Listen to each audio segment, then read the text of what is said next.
Welcome to another edition of Cybersecurity Divas Leadership Moments with Lendrell Downs. Today's edition is brought to you by Fortify Experts, a cybersecurity search and consulting firm that helps companies build high-performing security and risk teams. Now here's Lynn. Hello, everybody. My name is Lendrell Downs. I'm founder of Cybersecurity DIVAS, and I have Marian Reed on the line. She's an information security and IT compliance board member. Hey, Marian, can you tell me a little bit about yourself? Hello, Lendrell. I so appreciate this opportunity. So yes, I have been in IT security for over 20 years. Actually started off in a company that developed software for the healthcare industry. Spent probably close to 15 years in just doing specifically product security. I was a product manager for some of those products. And then I moved into compliance when the HIPAA legislation came into being. And so I oversaw all the components of the HIPAA legislation and then was able to, from there, it was kind of a natural transition into information security. My role has mostly been focused on the compliance areas. So making sure based on regulations, standards, that we were really abiding and that the company was abiding by those from both an operational perspective, services perspective, but also from the perspective of things that we were reselling to our customers. So from products and those services as well. Okay, great. So you started off in products and then went into more governance and compliance, that area? Yes.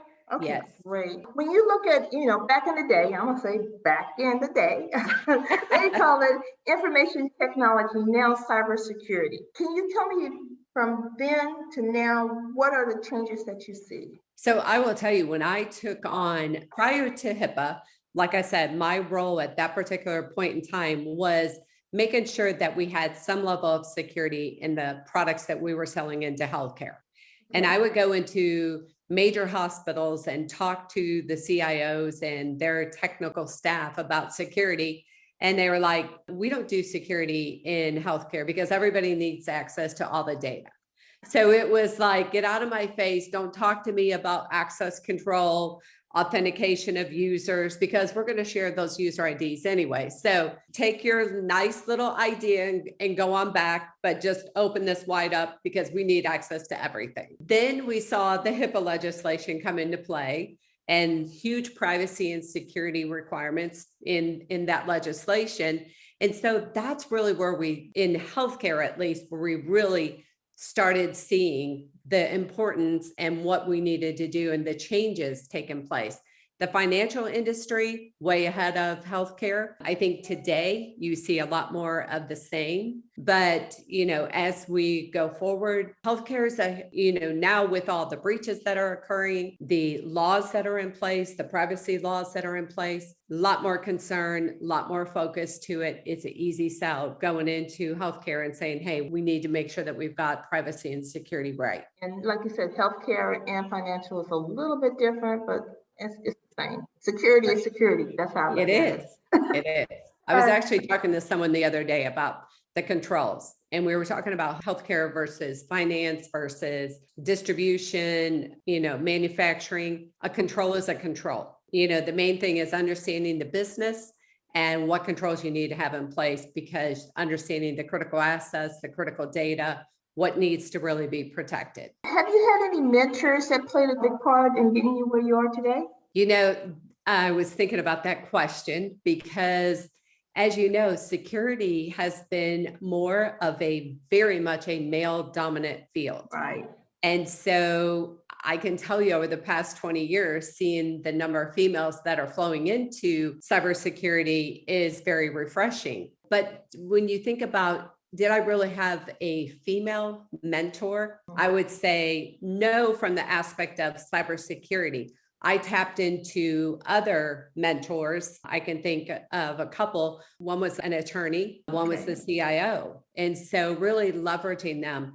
And somebody, I think back, somebody told me a long time ago, when you're thinking about where do you want to be 20 years from now in your career, find somebody that you admire, find somebody that has really paved a way for them and their team, and model some of the things after them. Go Right. after somebody that you really can look up to, and then learn from that and model some of those characteristics.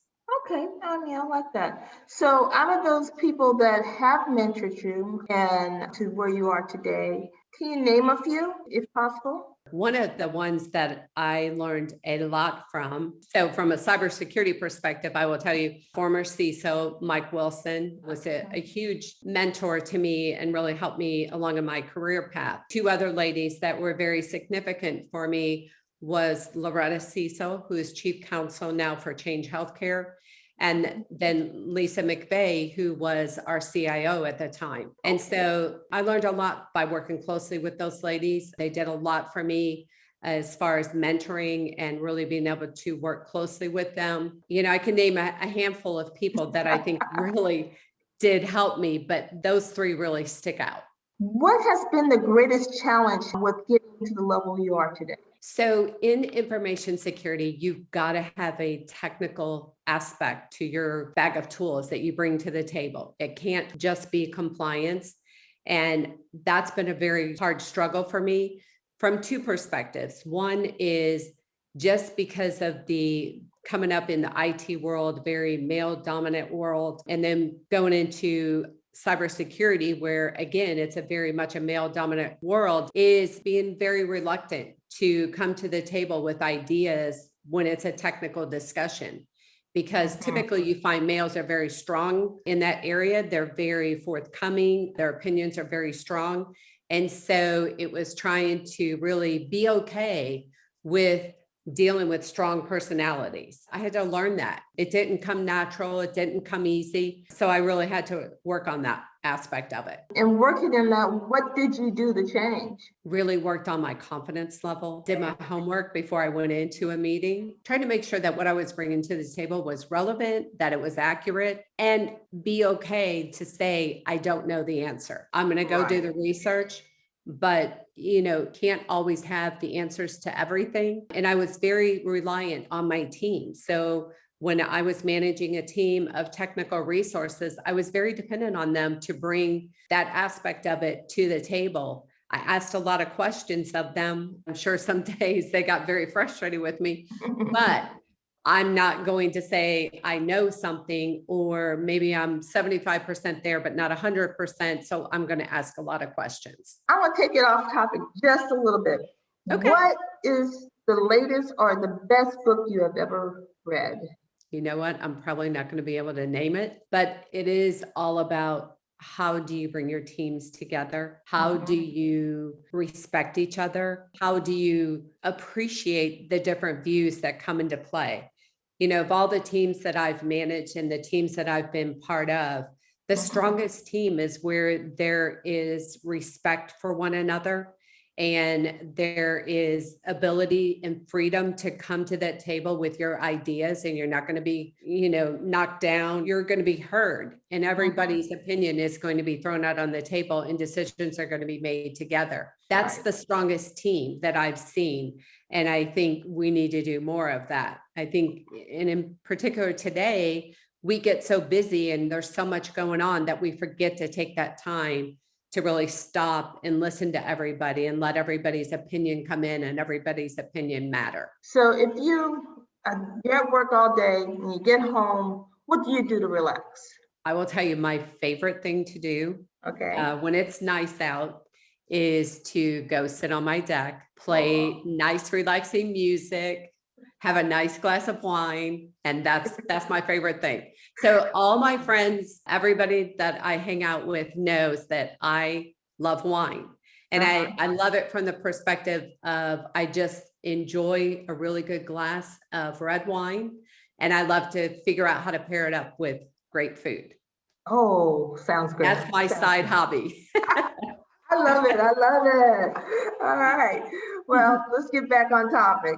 What advice would you give a woman who wanted to pursue information security or cybersecurity as their career path? I say go for it. Figure out what area you want to go in. If you want to be a generalist, if you want to be focused in a certain domain of security, go get trained and lean on some of these resources that are available to you. I'm seeing more and more women in cybersecurity, more and more groups becoming available. Reach out to us. And ladies, we've got to help each other.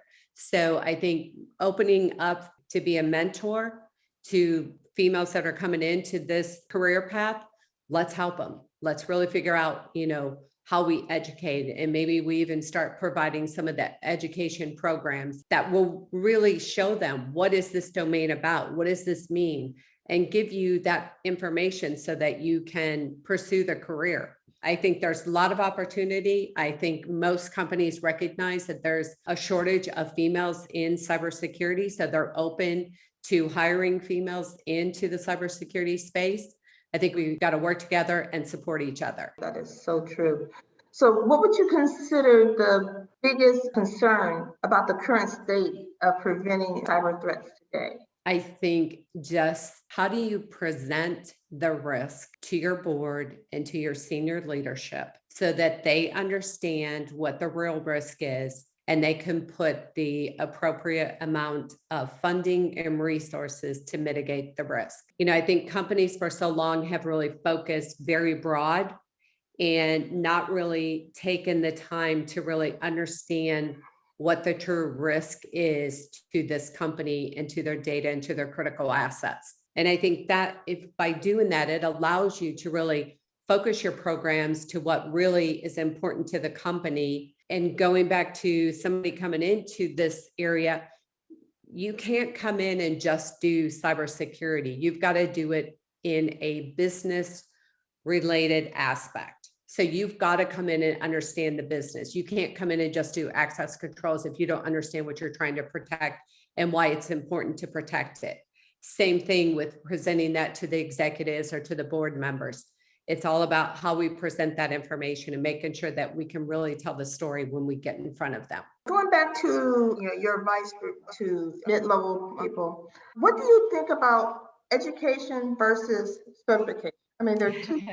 I always ask that because you have people going, they get their degree, information technology, and then think you can get right, jump in. Then you have people who have the certifications and say, I got this cert, I can do it. No, you don't have the hands-on. Neither one of them have the hands-on. But what do you think about that? From my experience, I have found that the certifications carry way more weight than the education. But saying that, I think we're seeing the tables turn, because I've seen a lot of the universities, colleges lately really taking a focus on the cybersecurity programs, and they're doing an awesome job. I can tell you there's a few locally here in Atlanta that I can tell you are doing a phenomenal job. I've done some of the interns from those universities, and great resources. Talking about the resources, and I will also tell you that somebody that comes to the table that may have multiple years of experience, but is very cocky about their experience, versus getting an intern who is hungry for the knowledge, is hungry for that opportunity, I'll hire that intern any day. Because my experience is that they're trainable, they want to learn, they're willing to go the extra mile to put in the extra effort. If you've got a situation and you've got to ask your team to stay late, they don't have an issue with that. Somebody that's been around for a while, they're like, I've paid my dues, I'm done, I want to go home right now. And so showing that you're willing to put in that extra mile, showing that you're willing to learn, that's a huge thing. And I think that's important to bring forward. What is the latest show you binge watched on TV?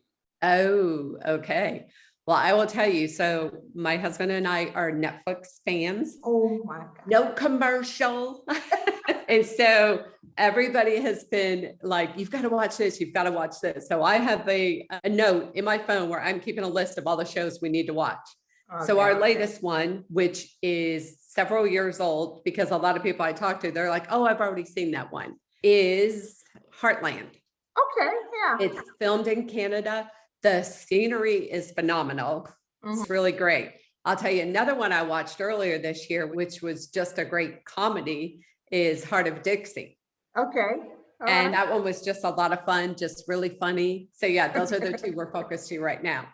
And my friends will be like, well, why don't you watch a documentary? Or I say, well, I will watch those, but I don't watch a lot of TV. So when I do, I want to be entertained. I don't want to be Right. thinking. I just want to enjoy, laugh, have a good time. Okay. What are people or employers not doing enough of to keep cyber threats at bay? Couple of things. One is make sure that your teams understand the business. You know, when I think about IT in general and the business and what's going on, what's the strategy, there's not enough of that discussion going on. And then you put cybersecurity in the mix and it goes down another level. So I think more discussions with the business, where are they headed, what's their long-term plan, so that you can build security into that plan instead of trying to patch it on at the end. I think number two is cybersecurity is not a 9-to-5 job. I think companies, I think managers, and I think people coming into cybersecurity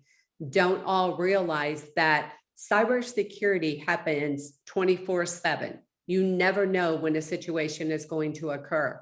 So realize that and give your team some flexibility, because you do need them to be available all hours of the night, on the weekends, on the holidays. And so flexibility is going to be your friend to ensure that your resources are going to be there. They're not going to leave the company, that you can depend on them. They need to also be able to depend on you. Yeah, I like that. I'm glad they have remote access now, because I remember when I was in it, you had to leave your house to go to your client to do everything. That's right. That's one of my favorite things That nowadays. is not good. Remote access. All right. Okay, last question.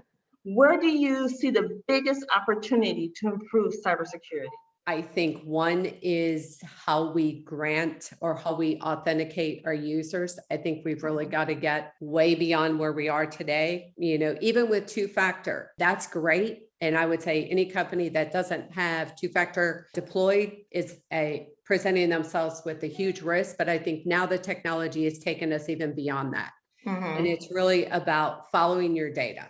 Know where your data is and know what protections you have against the data, because all these layers of protection that you have around it, it's all vulnerable. So I think we really need to just think about how we protect the data, where it is, know where it's going is the other thing. I don't think we take enough good use of the DLP solutions out there. And I think we really need to focus into that area.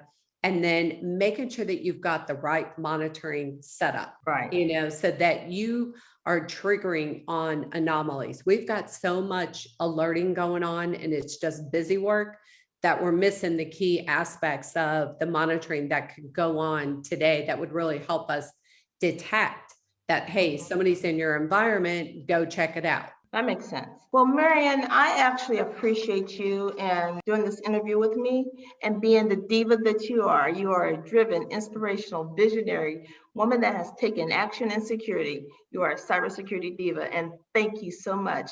Do you have anything else you would like to say? You know, I just want to say thank you for this opportunity. I'm looking forward to working with more ladies in this industry and welcome any opportunity to do so. All right, all right. Well, thank you so much, Marian.